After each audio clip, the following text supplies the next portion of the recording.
या अय्युहल्लज़ीना आमनू कुतिबा अलैकुमुस्सियाम कमा कुतिबा अलल्लज़ीना मिन क़ब्लिकुम लअल्लकुम तत्तक़ून। अल्लाहुम्मा सल्लि अला मुहम्मद व आलि मुहम्मद। माह सियाम जो रोज़ों वाला महीना है, जिसको रमज़ान मुबारक कहा जाता है, इसलिए कि रमज़ान ये अल्लाह के नामों में एक नाम शुमार किया जाता है। इसलिए हदीस में आया है कि ये ना कहो कि रमज़ान आ गया या रमज़ान चला गया, बल्कि इसका नाम एहतराम के साथ लो कि रमज़ान मुबारक आ गया या रमज़ान मुबारक चला गया, यानी उसका नाम एहतराम से लो। ये हदीसों में वारिद हुआ है। तो ये माह सियाम रोज़ों वाला महीना, जब रमज़ान मुबारक करीब आता था तो पैगम्बर इस्लाम इस्तक़बाल माह सियाम में खुतबा इरशाद फरमाते थे, जिसको खुतबा शाबानिया के नाम से याद किया जाता है। ये हमारे 8वें इमाम अली रज़ा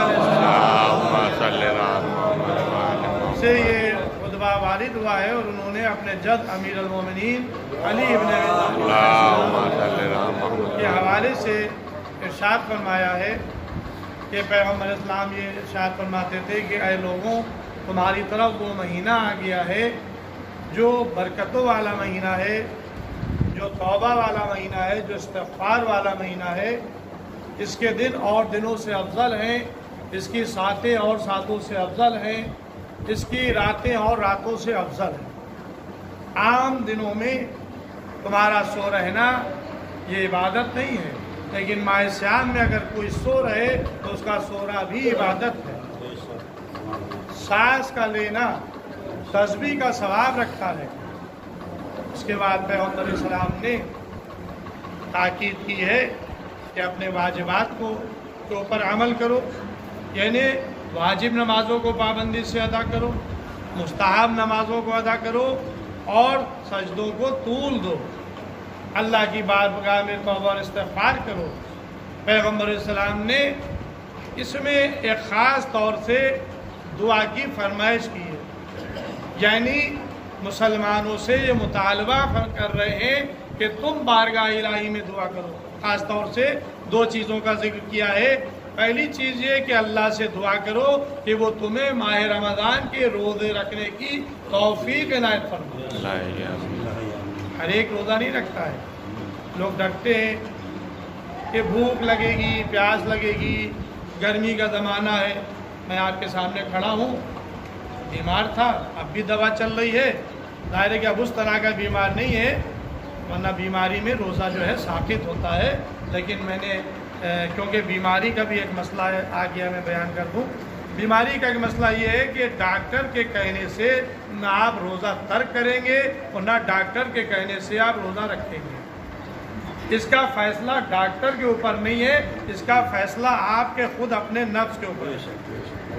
अब मैं बहाना बना देता कि मैं बीमार हूँ, दवा खा रहा हूँ, मैं रोज़े नहीं रखूँगा, तो ये हमें इबादत इलाही से हमारा ये फ़रार होता है। लिहाजा मैंने एक दिन पहले ट्राई किया, बग़ैर नियत के रोज़ा रखा, नियत नहीं की, शहर में खा लिया, पानी पी लिया और ये इरादा कर लिया कि दिन भर ना खाएंगे ना पिएंगे। तो अब देखेंगे क्या होता है। तो अल्लाह का शुक्र था, कल मैंने पूरे तौर से बग़ैर नियत के गोया कि रोज़ा रख के देख लिया कि हाँ, मुझ में इतनी ताकत है कि मैं रोज़ा रख सकूँ। अब मैंने अल्लाह की बारगाह में दुआ की कि परवरदिगार, मैं पूरे महीने के रोज़े की नियत कर रहा हूँ। ये भी तालीम दिया गया है कि पूरे महीने की रोज़े की नियत पहली शब में कर लो।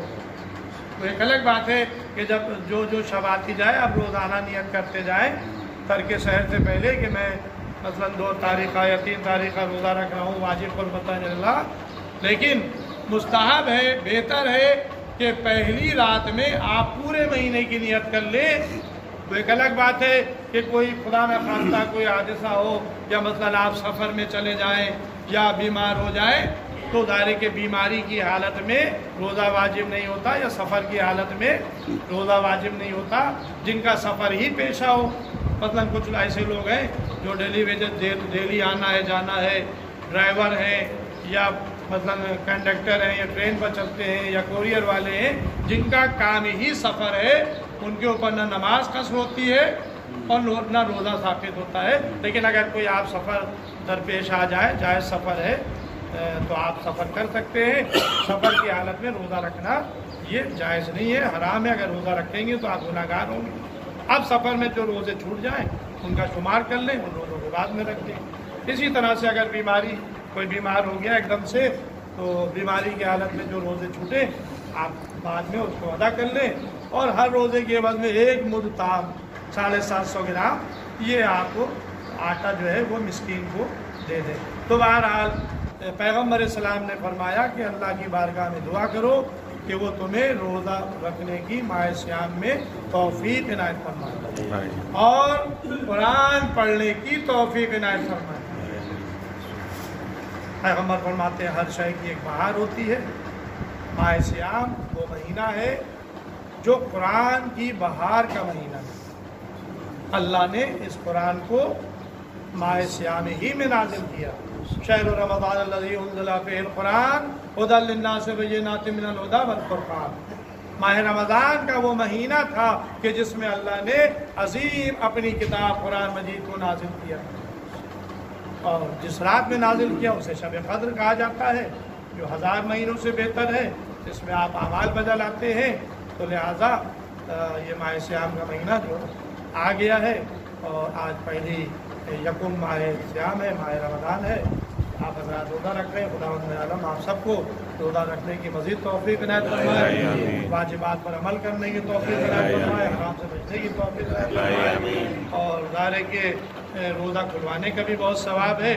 پیغمبر نے اپنے اسی خطبے میں ارشاد فرمایا کہ جو آدمی ایک شخص کو روزہ کھلوائے گا گویا اس نے اللہ کی راہ میں ایک غلام آزاد کر دیا. ایک غلام آزاد کرنے کا ثواب ایک روزہ دار کو افطار کرانا، روزہ کھلوانا. کسی شخص نے کھڑے ہو کر سوال کیا کہ یا رسول اللہ اگر استطاعت نہیں ہے، ہم روزہ نہیں کھلوا سکتے، تو کہا کہ اگر تم ایک گھونٹ پانی یا ایک رطب سے بھی کسی کا روزہ کھلوا دو گے تب بھی اللہ تمہیں وہی ثواب عطا کرے گا. تو بہرحال ماہ صیام قرآن مجید کی تلاوت آپ زیادہ سے زیادہ کریں اور قرآن مجید کو سمجھنے کی کوشش کریں، اس لیے کہ ہمارے کیا وہ قرآن نہیں پڑھا جاتا جو دوسروں کے پڑھا جاتا ہے. جو قرآن خود نہ سمجھ سکے تو پیچھے کھڑے ہونے والے کیا سمجھیں گے. تیز رفتاری والا قرآن ہمارے یہاں جائز نہیں ہے، اس لیے کہ قرآن کہہ رہا ہے، مطالبہ کر رہا ہے کہ افلا یتدبرون، قرآن میں تم غور کیوں نہیں کرتے، قرآن میں تم عقل سے کام کیوں نہیں لیتے. لہذا ہم چاہے ایک ربع پڑھیں، چوتھائی حصہ پڑھیں پارے کا، لیکن سمجھ کے پڑھیں، آہستہ آہستہ پڑھیں، قرآن مجید کا ترجمہ پڑھیں، معنی مفہوم پڑھیں، اور خداوند عالم ہمیں اپنی اللہ کی کتاب کے ذریعے سے، قرآن کے ذریعے سے اعمال صالح کرنے کی توفیق عنایت فرمائے اور قرآن پر عمل کرنے کی توفیق عنایت. خداوند عالم جتنے بھی حاضرین نماز ہے ان سب کی دلی حاجات کو پورا فرمائے.